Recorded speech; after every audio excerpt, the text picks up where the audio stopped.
तो कैसे तैसे करके मैं अपने इंस्टीट्यूट पहुंचा। वहाँ पे एक होटल था, वहाँ पे मैं रुक गया। नेक्स्ट डे मैं आया इंस्टीट्यूट, अपने बैचमेट से मिला, वहाँ पे लोगों से मिला, हाय हेलो हुई। उन्होंने मुझे सजेस्ट कर दिया रूम्स के बारे में, और वहाँ पे फिर मुझे पास में ही अच्छा खासा कम रेट पे मिल गया था रूम। तो ऐसे कुछ मेरी जर्नी स्टार्ट होती है मुंबई की। पहला दिन इंस्टीट्यूट का अटेंड करने के बाद हम चले गए शाम को घूमने फिरने।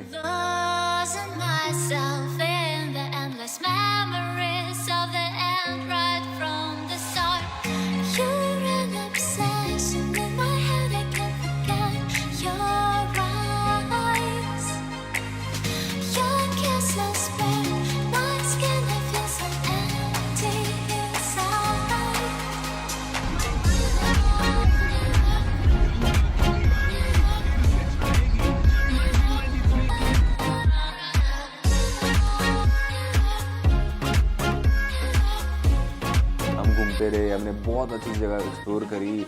ऐसी चीज़ें होती हैं कि आपको ना टाइम के साथ ही पता लगती हैं। मतलब कुछ चीज़ें आपके साथ होती हैं कि आप दूसरों की चीज़ों से सीखते हैं। मेरे साथ भी ऐसा ही हुआ। पहले स्टार्टिंग में जहाँ हम 100 रुपये देते थे एक राइड का, बाद में पता लगा कि वही राइड 20-30 रुपये की होती थी। तो ऐसी चीज़ें पता लगती हैं बाद में।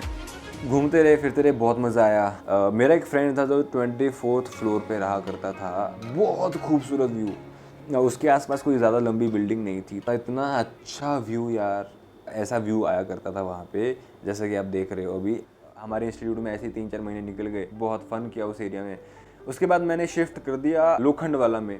लोखंड वाला में सारे स्टूडियोज़ होते हैं।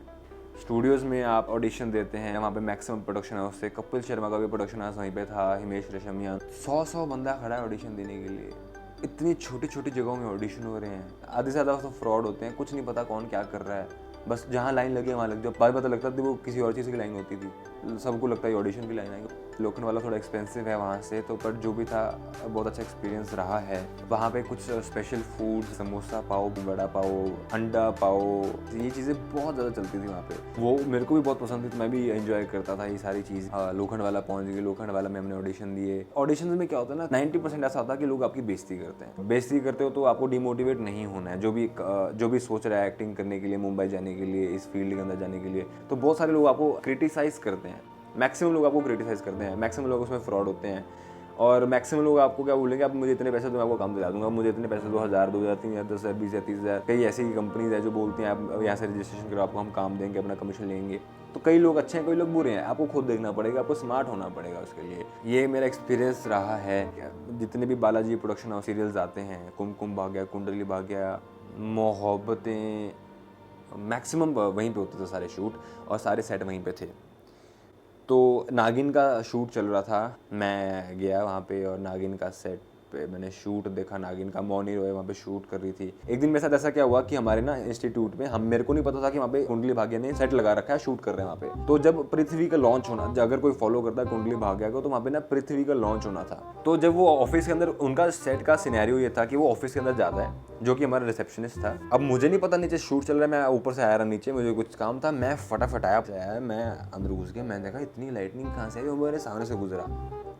पीछे से आवाज आया, कट। मैंने कहा ये क्या हुआ। मैंने पीछे देखा, ये कहाँ से आया, वहाँ पे कोई बंदा नहीं खड़ा था, ये वो फलाना निमकाना। मैं कहा भाई क्या हुआ। वहाँ पे शूट चल रहा था, मैं शूट के बीच में घुस गया। मैं कहा यार भाई बता तो दो, शूट चल रहा है, बंदा खड़ा दो, कोई खड़ा दो, अब मुझे गाली देने से क्या होगा। तो ऐसे भी सीन हुए हैं कई बार ऐसा भी होता है कि एक शूट चल रहा होता है, एक्टर ना अनकंफर्टेबल हो जाता है कि ये मेरे को देख रहा है, कि जो नए लोग आते हैं ना ऐसे देखने लग जाते हैं ऐसे।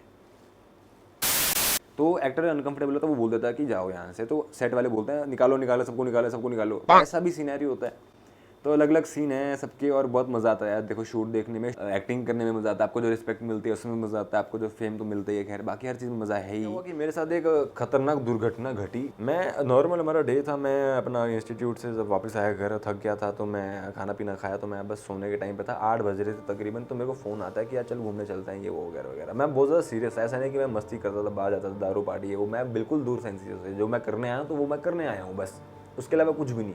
मैं घूमने भी गया हूँ, बहुत लिमिट में गया हूँ। मेरे को बोला गया चल यार घूमने जाते हैं, सब कुछ करते हैं। मैंने इतना मना किया, आधे पौने घंटे वो मुझे इंसिस्ट करते थे। मैंने सोचा चल यार ठीक है चलते हैं घूमने फिरने। बहुत मरे मन के साथ मैं गया। वहाँ पे वो लोग अपना एंजॉय करते हैं, सबने ना अपना सारा मटेरियल मुझे पकड़ा दिया। सबके फ़ोन मेरे हाथ में थे, मेरा खुद का फ़ोन मेरे जेब में था। तो जब रात को 12:30 बजे हम वापस घर जाने लगे, एक ऑटो में ना 3 से ज़्यादा अलाउड नहीं है। तो हमने बोला कि भैया प्लीज़ यार, एक ही तो हम 4 थे, तो मैंने बोला कि एडजस्ट कर लो जैसे जैसे करके। तो उसने बोला चलो ठीक है मैं कर लेता हूँ एडजस्ट। तो हमने एडजस्ट किया, सबको मैंने छोड़ दिया, सब अपने अपने घर चले गए। तो मैं जब अपने घर गया, मैंने अपने सोसाइटी में एंटर किया, मैं अपना बस ऊपर जाने लगा तो मेरे को ना विंग का सिक्योरिटी गार्ड पूछता भैया टाइम क्या हुआ है। मैं जैसे ही हाथ लगाता हूँ अपने जेब में, मेरे को फ़ोन नहीं मिला। मैंने 65,000 का नया फ़ोन ख़रीदा था, आईफोन। मेरे पास फ़ोन नहीं, मैं एकदम ऐसा हो गया था। मेरे रूम के साथ कुछ ज़्यादा दूर नहीं, 700-800 मीटर होता, मैं वहाँ भागा। 1:30 बजे की बात होगी, सुनसान एरिया। कुछ दूर भागते ही मेरे पीछे इतने सारे कुत्ते पड़ जाते हैं। इतना गलत सीन हो जाता है यार, क्या बताऊँ मैं उसके पास गया, मैंने उसके ना फ़ोन से, उसके पास भी आईफोन था, तो मैंने अपना फाइंड माई आईफोन किया। मेरा जो फ़ोन था वो बहुत ज़्यादा दूर दिखाई दे रहा था, तो मैं करता रहा फ़ोन। जब मेरा फ़ोन एक बार मेरा फ़ोन कट गया, मैंने बोला अब किसी के हाथ लग गया। नॉर्मली क्या होता है, अगर आप किसी ऑटो में फ़ोन भूल जाते हो तो आपको वापस कर जाते हैं फ़ोन। वो किसी के हाथ में लग गया फ़ोन। इस टाइम उतना दुख हुआ। फ़ोन तो गया बट साथ में सारा डेटा गया, मेरी सारी मेमोरीज़ वहाँ पे चली गई। 3-4 महीने का जो मैंने जिया था बॉम्बे के अंदर, तो सारा कुछ चला गया। वो तो शुक्र है स्नैपचैट में जो सेव का ऑप्शन होता है, वहाँ पे मेरे पास थोड़ा बहुत सामान पड़ा था। वहाँ पे मुझे एक चीज़ समझ में आती है, लाइफ लेसन मुझे मिला कि आपका कोई दोस्त नहीं होता। आपके वही दोस्त होते हैं जो आपके साथ हर सिचुएशन में खड़े हैं। कहने को सारे आपके दोस्त होंगे, कहने को आपको होगा कि भाई मेरा तो बेस्ट फ्रेंड है, मेरा पक्का आड़ी है तू, पर कोई नहीं आपका दोस्त। उस दिन के बाद से मेरे जो रिस्पेक्ट ख़त्म, दोस्ती ख़त्म। मैं पुलिस स्टेशन गया, वहाँ पे बैठे थे कुछ टाइप लोग, और उन पुलिस वाले के डेस्क पे पड़ी थी बहुत वाइट पाउडर टाइप। मैंने कहा भाई मैं गलत आ गया। मैंने कहा फ़ोन तो हो गया ठीक है, बट मैं गलत था। मैं वहाँ से निकला, मैं बाहर पुलिस वाले खड़े, मैं कहा सर मेरा ऐसा सीन हो गया है, तो आप प्लीज़ मेरे साथ चल पड़ेंगे। तो कहते हैं कहाँ घूमा आपका फ़ोन। तो मैंने बोला कि वहाँ पे ऐसे हुआ। कहते हैं वहाँ के एरिया में पुलिस स्टेशन पे जाओ। मेरा माइंड बिल्कुल समझ में नहीं आया था मैं क्या करूँ उस टाइम पे। और मैं वहाँ पे फिर आधे घंटे का रास्ता था, वापस मैं उस पुलिस स्टेशन में गया। वहाँ से भी कुछ मुझे पता लग गया था कुछ फ़ायदा है नहीं। अब गया तो गया, मुंबई शहर है तो क्या करें। तो उस टाइम मेरे पास कोई फ़ोन नहीं, कोई कुछ नहीं। मैंने फादर साहब को फ़ोन किया तो पापा कहते कि तू पहले तो अपने रूम पे चले जा, कोई बात नहीं, टेंशन मत ले, छोटी मोटी चीज़ें हैं। तो उन्होंने तो कुछ बोला नहीं ज़्यादा, बट अंदर से तो बहुत ज़्यादा होता ही है।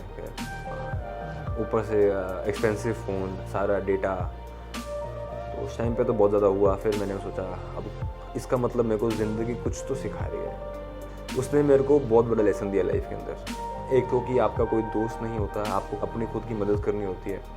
दूसरा, दूसरे लोग आपको यूज़ करते हैं अपने मज़े के लिए। आपको देखना है कि आपको जहाँ अच्छा लग रहा है आपको वहीं जाना चाहिए। अगर आपको फोर्सफुली लग रहा है तो बिल्कुल मत जाएं, क्योंकि कुछ ना कुछ हो सकता है आपके साथ। तो ऐसा ही मेरे साथ कुछ हुआ मुंबई के अंदर। ऐसे ही बहुत सारे हादसे होते रहे। लोखंड वाले में कुछ टाइम बीतने के बाद मुझे लगा कि यार अब थोड़ा लाइफ में सीरियस आने का टाइम हो गया है। मेरे पास पैसे की कमी हो रही थी, घर पे फाइनेंशियल बहुत ज़्यादा प्रॉब्लम हो रही थी। मैं बता नहीं सकता हूँ, बट बहुत ज़्यादा क्रिटिकल सिचुएशन आ गई थी। तो मेरे को था कि ऐसा तो काम बिल्कुल भी नहीं चलेगा। मेरे माइंड में आया कि मैं क्या कर सकता हूँ। उस टाइम पे मेरी उम्र 17 साल थी। मैंने सोचा कि अब ऐसा नहीं चलेगा, कब तक मेरे घर वाले मुझे सपोर्ट करेंगे। मैंने बहुत ज़्यादा लिमिटेड खर्चे भी किए वैसे वहाँ पे। कुछ टाइम रहने के बाद मैंने सोचा कि मुझे वापस जाना चाहिए अभी। तो फिर मैंने डिसीजन ले लिया। मैंने कहा मैं वापस आऊँगा।